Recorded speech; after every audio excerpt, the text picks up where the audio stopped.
ଅଛନ୍ତି। ପରେ ପରେ ରହିଛନ୍ତି ତେଲେଙ୍ଗାନା ଷ୍ଟେଟ୍ ପୋଲିସର ଗୋଟିଏ ପ୍ଲାଟୁନ୍। 2005 ମସିହାରେ ଗଠିତ ଏହି ବାହିନୀ ଆର୍ଥିକ ଅନଗ୍ରସରମାନଙ୍କୁ ସୁରକ୍ଷା ଯୋଗାଇବାରେ କାର୍ଯ୍ୟ କରିଥାନ୍ତି। ବର୍ତ୍ତମାନ ଅଭିଭାବକ ମଞ୍ଚ ସମ୍ମୁଖରେ ପରେ ପରେ ରହିଛନ୍ତି ଓଡ଼ିଶା ସିଫ୍ଟ ଆକ୍ସନ ଫୋର୍ସର ଗୋଟିଏ ପ୍ଲାଟୁନ୍। ପ୍ରଥମ ଥର ପାଇଁ ସ୍ୱାଧୀନତା ଦିବସ ସେମାନେ ଅଂଶଗ୍ରହଣ କରିଛନ୍ତି। ପରେ ପରେ ଷ୍ଟେଟ୍ ଆର୍ମ ପୋଲିସ ରିଜର୍ଭର ଗୋଟିଏ ପ୍ଲାଟୁନ୍, ଯେଉଁମାନେ କି ବିଭିନ୍ନ ହିଂସାକାଣ୍ଡ ଜନିତ ପରିସ୍ଥିତିରୁ ଆମକୁ ଶୃଙ୍ଖଳା ସହଯୋଗ ଯୋଗାଇ ଦେଇଥାନ୍ତି। ତାଙ୍କ ପରେ ରହିଛନ୍ତି ଓଡ଼ିଶା ଡିଜାଷ୍ଟର ରାପିଡ୍ ଆକ୍ସନ ଫୋର୍ସର ଗୋଟିଏ ପ୍ଲାଟୁନ୍।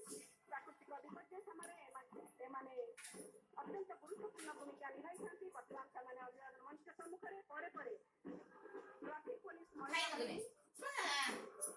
ମହିଳା ସଶକ୍ତିକରଣର ବାର୍ତ୍ତା ପ୍ରଦାନ କରି ସେମାନେ ଅଭିବାଦନ ମଞ୍ଚ ଅତିକ୍ରମ କରୁଛନ୍ତି। ପରେ ପରେ ଷ୍ଟେଟ୍ ପୋଲିସ ବ୍ୟାଣ୍ଡର ବ୍ୟାଣ୍ଡ ବାଦନ କରି ବର୍ତ୍ତମାନ ଆଗେଇ ଯାଉଛି।